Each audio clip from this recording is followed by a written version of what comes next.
Hi everyone, this is Tom. How are you? Today I would like to share with you how to use Julia with AWS Lambda serverless technology.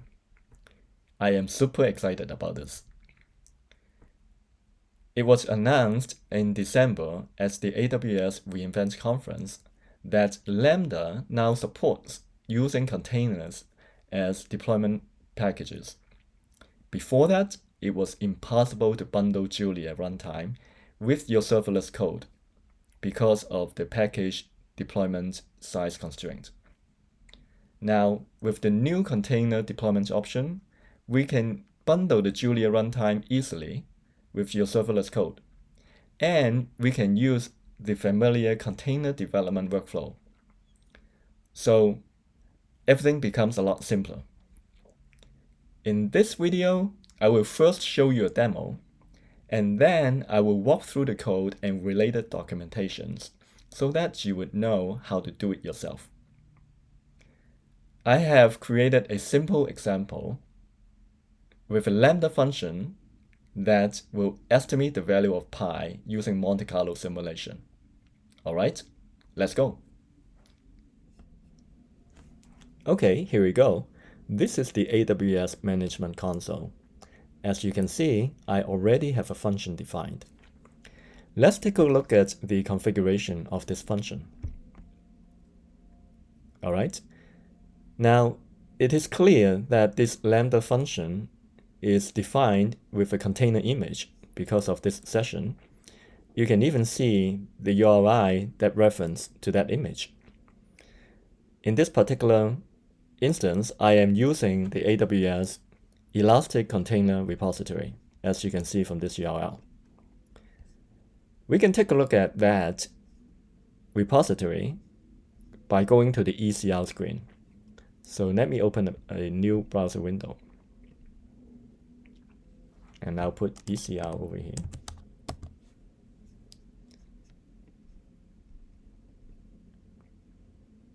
Okay, so you can see I have one repository currently created in my account. It's just called Julia-Lambda. If you click on it, I have only one image inside tagged with latest. And it's got the digest as well. So when you refer to this container image, you know exactly what image it is. You can see that the deployment package is quite large, over 300 megabytes. And this is typical for Julia because the Julia runtime is quite heavy. Anyways, let's get back to the function. So from here, what I can do is to show you how to run this function. And to do it that in AWS Lambda, you basically create test events. I have already created an event that says 100K. You can take a look at that payload, and it's over here. It is a very simple test event. It's got no formatting at all, and all it has is just a single number. And this is done for demonstration purpose. In a real-life function, you will probably have something that looks more like a JSON payload. Anyways, let's try to run this now by clicking on the test button.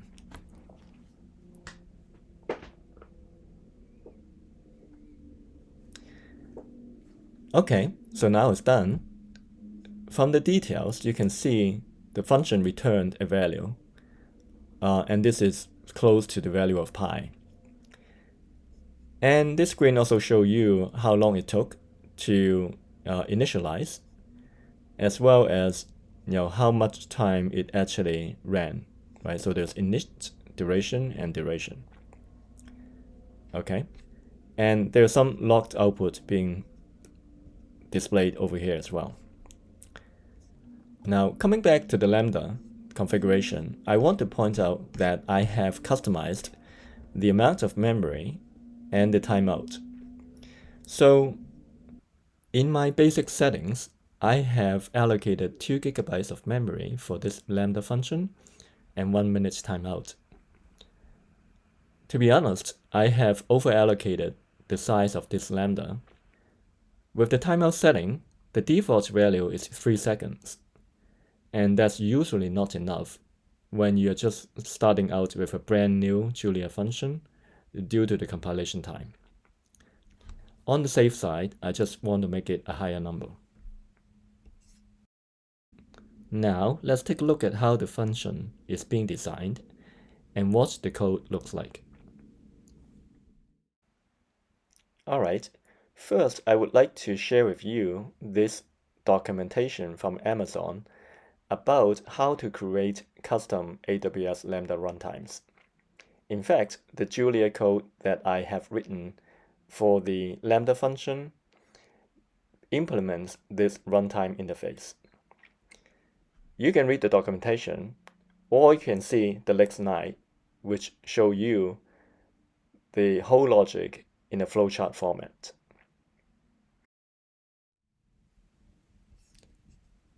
So this flowchart demonstrates how to create a custom Lambda runtime. And the logic is extremely simple. First, you can initialize your Lambda functions. For example, you may want to connect to a database, or maybe you want to read some files from the file system. Assuming the initialization is good, then you basically go into an infinite loop where you will get a request from the Lambda execution environment. You will invoke your Lambda function logic, and then you will pass the response back to the Lambda execution environment, whether it's successful or not successful, right? So by implementing this runtime API, you basically implemented a way to interact with the Lambda execution environment. Okay, now let's take a look at the code. As you can see, this is just like a normal Julia project. You've got project toml, manifest toml, as well as the source and test directory. The module that I have created, called Julia Lambda example, implements the Monte Carlo pi estimation. The main logic that's interacting with Lambda is actually in this handle event function. This function takes two parameters. There's event data, what's coming in as the payload of the Lambda request, and the headers that comes in with it. So in this example, the logic is extremely simple. We pass the data from the event data field, and then it uses the Monte Carlo pi functions to calculate an estimated value of pi, and then it will format the result and return it back to the Lambda execution environment. Because of this demo, the parsing logic and the formatting logic is also very simple, as you can see up here. Now, you may wonder how this handle event function actually get called. And so, as I mentioned earlier about the Lambda runtime API, that is actually implemented in this main.jl script. All right, so at the top of the file, you will see that there are several constants being defined to get access to some of the environment variables. The handler environment variable is more interesting. It gives you a reference to the functions that the Lambda wants to call. In fact, it's being specified by the Dockerfile's cmd command. I do not want to use http.jl because that will introduce another dependency. And so, because I also know that I'm using a Linux image and I have access to curl command, so I'm using curl to execute http get and http post requests. And that's the way that I can communicate back to the Lambda execution environment. I have also created a post error function because I use it in two other places in order to communicate error conditions. Now, remember the flowchart. At the beginning of the flow, we have to initialize the runtime API. For us, we just need to initialize the module as provided by the application. So I am using metaprogramming technique here to load the module. If there's any error, I will just post the error back to the runtime execution environment. Now, these two lines allows me to resolve to the handler function, and I only need to do it once, and therefore they are constants. From this point on, I will just enter into an infinite loop, and in this loop, the logic is very simple. Basically, I will find the next request from the runtime execution environment, and I will be able to get from the headers with something like request ID. The request ID is actually very important. This is the key for you to communicate back to the execution environment about whether your request has been handled successfully or not. And so by calling the handler with the request body and the request headers, when it's done, I just post back to the execution environment for that request ID for the response that came back from the handler. Otherwise, if there's any problem, for example, if the handler is not able to handle the event, then I will just tell the execution environment something's wrong about that request. And this is an infinite loop, so it will just keep going on and on and on and just keep processing requests. And that's basically the life cycle of a Lambda function. Okay, so let me go back to the list over here. In order to run this main script, there is a bootstrap script also created here. It's basically a shell script. All it does is that it gets to the installation directory and run Julia project over there, and it will execute the main.jl script. This bootstrap script is required by the Amazon provided Linux image to kick off the Lambda function.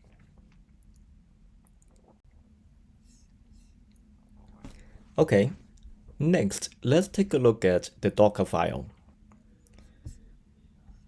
All right, so the Docker file actually pulls a base image from Amazon. And the reason for doing that is because it contains some of the important components, such as the runtime emulator. Using this base image allows us to test our application locally. As you can see, we are just installing Julia. What I wanted to do is to install the application in the standard directory. And this is pretty much a normal convention for Lambda functions for installing source code. And for me, I would like to precompile the Julia application so that I don't spend time precompiling it when I first run the Lambda function. So this depot path change allows me to specify where the precompiled binaries will be stored. And you can see over here that I'm just instantiating the package and then precompiling the package. Now, there's another safety precaution I put in here. I changed the depot path again to include /temp. The reason for doing that is because Lambda, when you run it, the application directory var task is actually a read-only file system. If there's any possibility that the program will precompile anything again, then specifying depot path to /temp allow us to continue saving precompiled binaries over there. I don't think that would happen normally because we already precompiled, but who knows, sometimes if it happens again, I would not be stuck with a read-only file system and not being able to precompile. And the bootstrap script has to be installed in the var runtime directory by convention. And the /op/extensions usually is a place where you can store extensions. We're not using it in this demo. so I'm just creating the directory and not doing anything with it. Finally, the cmd command specifies the module name and the functions that we want to call. You saw it earlier in the source code. This setting actually comes into the handler variable. And so the loop that we develop basically will call this handle events function over and over again. So the Docker file is actually pretty simple. And the next thing that I want to show you is how to build this deployment package and being able to do testing locally. Only when you're satisfied with the results, then you can push your image to Amazon. Okay, so let me bring up a terminal. Okay, so in order to build a new image, we basically just do the simple docker build -t for tag and command with the current directory, right? If the build is successful, then I'll just run it. Now, when I run it, I specify a port number 9000 being mapped to 8080, okay? And this is basically giving me a way to interact with the Lambda function that's running inside Docker, right? So let me just run it right now. As you can see, the Docker container has been successfully built and tagged, and it's already running it now. So in order to test it, we can run a regular curl command. And the way to do it is to specify a URL to your localhost, port 9000, which is being exposed by the Docker run command earlier. Going through this URL and posting the value 10,000 is basically executing the Lambda function with the payload 10,000. So now, as you can see, that it actually returned with a result 3.1432, not bad. And over here, you can see the log being displayed, including loading the user module as well as processing the request. The second time you run it should be faster because now the function has been executed once, everything is being compiled already. So I can just keep testing it locally and be happy with it. So if I have to make changes to it, pretty simple. After I make changes to it, I'll just build again, right? And I'll just run again and I'll test locally again.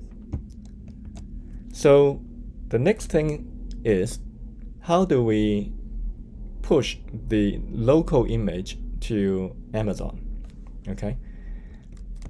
And so I'll show you a script that I have created that will streamline that process. And that's under the scripts directory.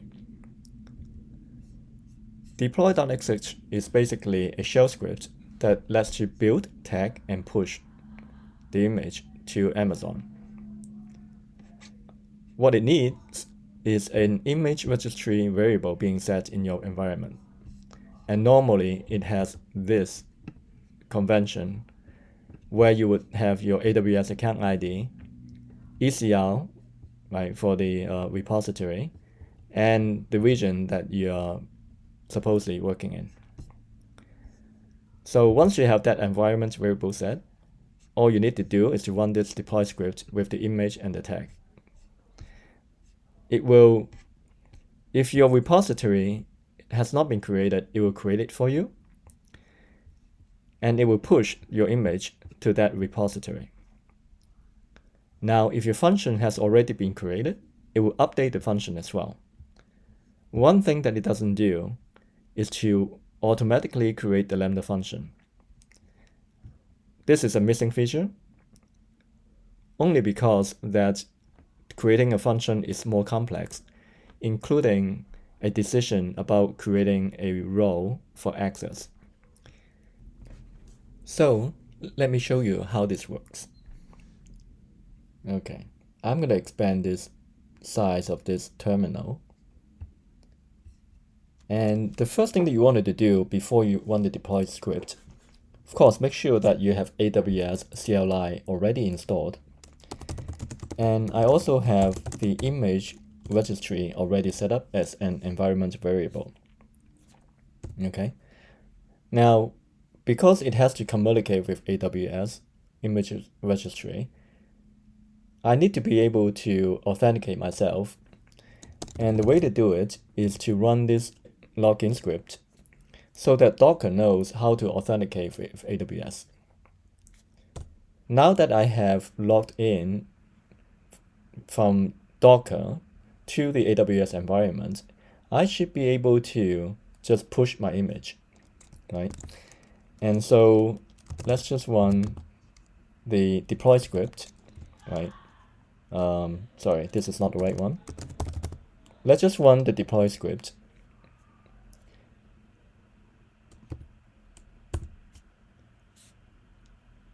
And you can see that it's trying to build and push the layers, and they are all going to the AWS repository.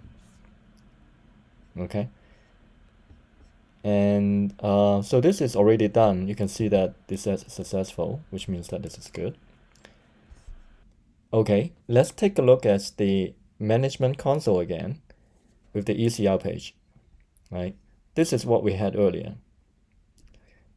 In fact, this image was published a while back before I worked on this recording. So now let me just refresh this page. Clicking on that button over there. I have now two images, right? The one that was there before is no longer tagged because I keep using the latest tag for these images. And now I have a new latest images, right? So you can come back to the Lambda management console and continue your testing over there. All right? Okay, this is it. Thank you for watching. I hope you enjoyed this video and learned one or two things from it. I will be thrilled if you can share your experience. And if you use Julia with Lambda functions, tell us or tell the community what you have done. All right? Thank you very much. I'll see you next time.